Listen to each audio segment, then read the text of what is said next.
Joe Rogan and Konstantin Kisin weighed in on the wrongful deportation of a Venezuelan migrant who was sent to a maximum security prison in El Salvador, with ICE claiming that he was a member of Tren de Aragua. However, it appears that is not the case. In fact, he wasn't even in the United States illegally. He was here legally.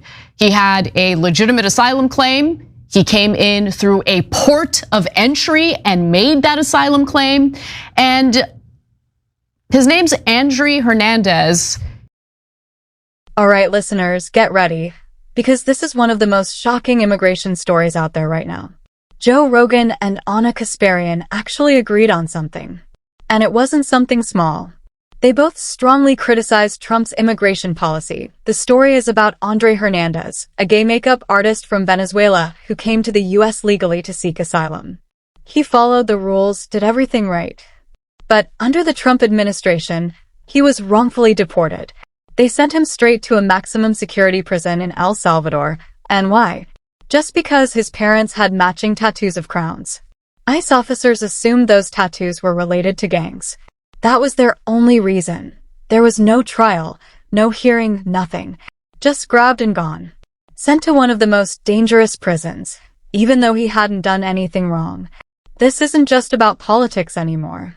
It's about government overreach. You got to get scared that people who are not criminals are getting, like, lassoed up and deported and sent to, like, El Salvador prisons. With a bunch of these Tren de Aragua guys, allegedly they got at least one guy who wasn't a criminal, who was just a gay barber who I think, according to the story, came here legally.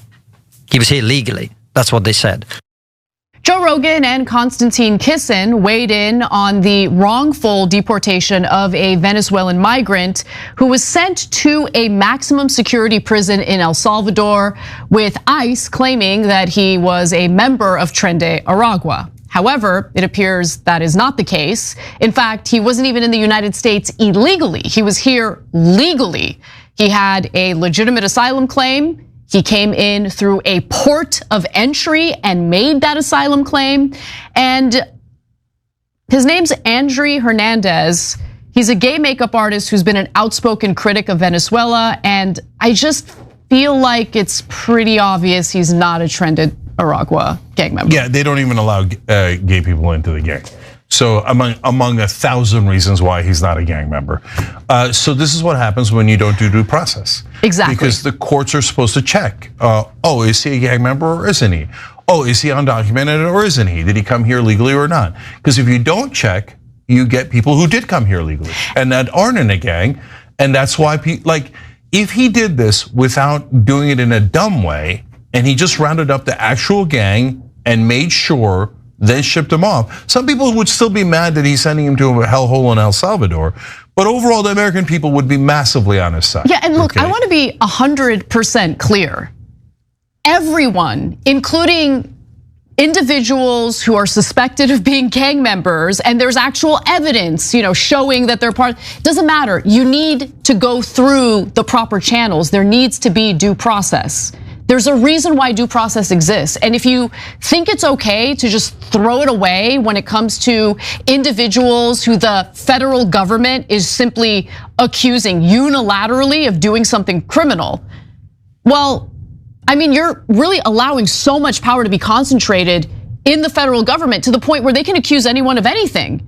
And you don't get your day in court. That's crazy. That is absolutely insane. And it's not just Kasparian who spoke up. Joe Rogan and British commentator Konstantin Kisin also reacted. These aren't people who usually agree with the left. But in this case, they all saw the same problem. Andre didn't cross the border illegally. He entered through a legal port, filed for asylum, and even spoke out against the Venezuelan government. Yet he was treated like a criminal, locked up with real dangerous people, just because of a tattoo his parents had. Joe Rogan called it shocking and un-American. Kisin said the system is designed to cover up mistakes instead of fixing them. Both pointed out the real issue, that innocent people are getting caught. He had sought asylum in the United States through a port of entry, but the Trump administration argues that he's part of Tren de Aragua because he has gang tattoos. Oh, interesting. So, they make the claim, I want to see the gang tattoos. Maybe they have a legitimate argument here. Here's what the tattoos look like. Here are the tattoos that ICE declared were evidence that this guy, gay makeup artist who came to a port of entry seeking asylum from Venezuela, was a member of a vicious gang. I'm not making this up. This is it. Mom and dad with crowns over them. Those are not gang tattoos. But apparently it didn't matter because despite the fact that it's obvious those aren't gang tattoos, his lawyers have not been able to reach him since March 15th. And after interviewing him, he says he is not a member of the gang. Somehow an ICE officer concludes that despite all that, his 2 crown tattoos and mom and dad written under them are consistent with those of a Tren de Aragua member. No, they're not. No, they're not. They're just lying. So with that context in mind, and knowing that this is what Rogan and Kisin are talking about, let's hear more of what they had to say. I think a human being being plucked out of nowhere and ending up in a country he's never been in a maximum security prison with gang members, seems like a bad thing to happen to me. It's horrific. It's horrific. I don't think that should be controversial. No, that's not controversial at all. And this is the thing, measured twice, cut once. This is kind of crazy that could be possible. That's horrific, and that's bad for the cause. Like, the cause is, let's get the gang members out. Everybody agrees, but let's not innocent gay hairdressers get lumped up with the gangs, and then how long before that guy can get out? Can we figure out how to get him out? Is there any plan in place to alert the authorities that they've made a horrible mistake and correct it? Well, if you think about it from a government perspective, and this is where I think it gets quite sinister, is once you've done that, the incentive structure is never going to be to admit that and deal with it. The incentive structure is to say nothing, to cover it up, to pretend it didn't happen. But right? That is horrible. So someone ends up in a black hole. But we've seen it. We've seen it in every country, including in America. But that's the thing about politics, right? Never admit your fault. Never admit you're wrong. It's so dumb. And this is the thing we're seeing with the signal thing, and this is the thing we're seeing with this. And there seems to be more frustration with the lack of accountability or the willingness to take responsibility for mistakes made.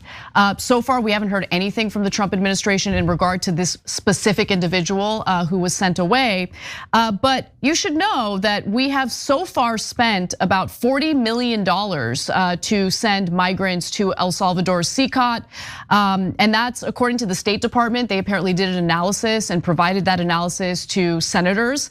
There was a delegation of 5 senators who even visited, I'm sorry, that's for Gitmo. So we've spent $40 million to jail 400 migrants at Guantanamo Bay. So it's not just El Salvador, we're also sending them to Guantanamo Bay, but that has become so expensive that the Trump administration quietly stopped doing that. And they actually sent about half of those 400 migrants back to the United States because of how costly it was. But I should also note that we've been paying El Salvador as well. The last time it was reported, we spent about $6 million to send. Anna Kasparian also explained a court ruling by U.S. District Judge Brian Murphy. The judge blocked a Trump-era policy that allowed migrants to be sent to third countries without any court hearing. The judge made it clear, no one can be deported without proper notice or a chance to ask for protection. That's a basic part of American law, and there's also the money. The Trump administration spent $6 million deporting people to El Salvador. It spent $40 million more at Guantanamo Bay, including on people who were later brought back because the deportation was a mistake. And so it's not just a legal or moral problem, it's a financial mess too. The US is literally paying other countries to hold people we may have deported for no good reason. If you're a conservative, this waste of money should make you angry. If you're a progressive, the human rights violation is obvious. And if you're just a decent person, this whole thing should bother you deeply. Andre Hernandez followed the rules. He did everything right. And he still ended up in a nightmare. That should worry everyone, left, right, or center. When voices like Joe Rogan, Konstantin Kisin, and Anna Kasparian all agree on something, it means it's serious. If we can't protect innocent people from government abuse, what are we even doing? Whether you're red, blue, or somewhere in between, this is a wake-up call. Let's demand better. Let's speak up. And let's make sure this never happens again. If you agree, hit that like button, subscribe, and drop a comment below. Was this a one-time mistake or a sign of a deeper problem? Stay curious, stay critical, and I'll see you in the next video.